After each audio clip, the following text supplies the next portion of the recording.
मनोज जरांगे पाटील हे पुन्हा एकदा मुंबईच्या दिशेने निघणार आहेत. मुंबईला उपोषण करणार असं त्यांनी सांगितलं आहे.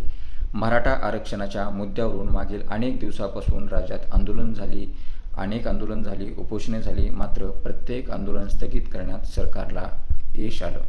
आता पुन्हा एकदा मराठा आंदोलक नेते मनोज जरांगे यांचा ताफा मुंबईकडे रवाना होणार आहे. 28 ऑगस्टला जरांगे मुंबईत उपोषण करणार आहेत. मनोज जरांगे यांच्या ताफ्यातील एकाही पोराला धक्का लागला तर तुमच्या एकाही आमदाराला घराबाहेर पडू देणार नाही, अशी त्यांनी उघड धमकीही दिलेली आहे.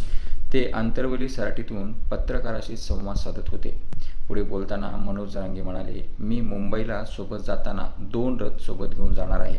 एक रथ असेल विजयाचा आणि दुसरा रथ असेल माझ्या अंतिम यात्रेचा. या यात्रेदरम्यान मराठा समाजाच्या एकाही पोराला धक्का लागल्यास महाराष्ट्रातला एकही आमदार खासदार घराच्या बाहेर फिरू देणार नाही, अशी थेट धमकी मनोज जरांगे पाटील यांनी सरकारला दिली. त्यापुढे बोलताना ते म्हणाले, सारथीमार्फत PhD करणाऱ्या विद्यार्थ्यांना अजूनही शिष्यवृत्ती भेटली नाही. सत्ता जात असते, सत्ता येत असते. देवेंद्र फडणवीस साहेब, तुम्ही सत्तेत गर्वात वागू नका. नोंदी सापडलेले प्रमाणपत्र तातडीने द्यायला सुरुवात करा.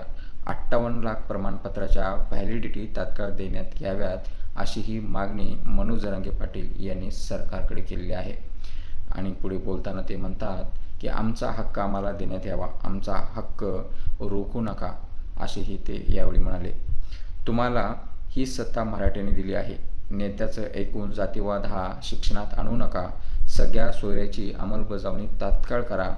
तुम्ही आमचा हक्क नाकारू नका. मराठा समाजाला आरक्षण देण्यासाठी 58 लाख पुरावे सापडलेले आहेत. मी मॅनेज होणाऱ्यातला नाही. मराठा समाज बांधवाचा मी एकनिष्ठ असल्याचं मनोज जरांगे पाटील यांनी यावेळी स्पष्ट केलं. दरम्यान आता कुठल्याही प्रकारे माघार घेणार नाही. सरकारकडे आता कारणच नाही. मराठा समाजाने काय करायला पाहिजे ते सर्व गोष्टी सरकारसाठी केल्या. ऑगस्टला आपण सांगणार आहे. 28 ऑगस्टला मुंबईमध्ये उपोषण करणार असून मराठा कुणबी एकच हा अध्यादेश अद्याप काढलेला नाही. मागणीवर आम्ही ठाम आहोत आणि ती मागणी आमची कायम असणार आहे. कायदा पारित करायचा असेल तर आम्हाला वेळ देण्याची मागणी गिरीश महाजननी केली होती. त्यानंतर आम्ही वेळ दिला. कायद्याला आधार लागतो असं महाजन म्हणत होते.